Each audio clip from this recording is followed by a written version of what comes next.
Welcome to another episode of 10 Mentors, real growth in real life. 10 minutes, one honest idea you can actually use. Here's a story I want to share. I don't improve every day, and honestly, I don't even try anymore. Now don't get me wrong, the idea of 1% better every day isn't bad. In practice, it can look like choosing water over soda, going for a walk instead of scrolling, or saving a little instead of spending it all. Tiny steps do matter. But here's where it falls apart. Life isn't a straight line, and that's especially true as we get older with greater and far wider responsibilities. So when we cling to percentages, we set ourselves up for guilt the second we hit a pause, a setback, or a dip. Like, imagine a storm. When bins are flying down the street, the roads flooded, and the dogs are freaking out, I'm not thinking about bench presses or writing a podcast. I'm thinking about keeping the roof on the house or the water coming in.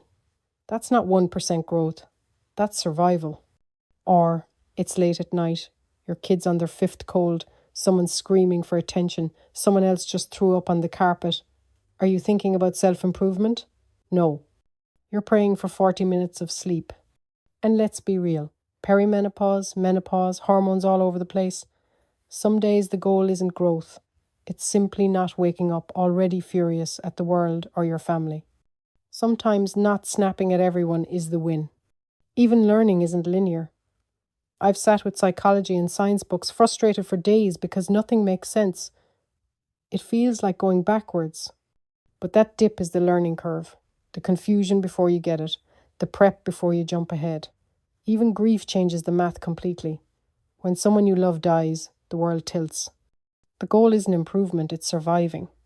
And I'm no David Goggins, and I don't want to be him either. I respect the guy, his book Can't Hurt Me is inspiring. But here's the thing, it does hurt me. My knees hurt. My patience hurts. My brain hurts. And sometimes the bravest thing I can do is admit, I'm tapping out today. I'm eating some chocolate, chilling out and watching a little Netflix. Because it's not always about discipline, sometimes it's about sanity. Here's the part we forget. Mastery isn't 1% or 100% every day. Mastery is getting through all seasons. It's surviving the daily stuff we humans endure, the storms, the sickness, the paperwork, the laundry, the grief, and still returning to normality when the wave rises again.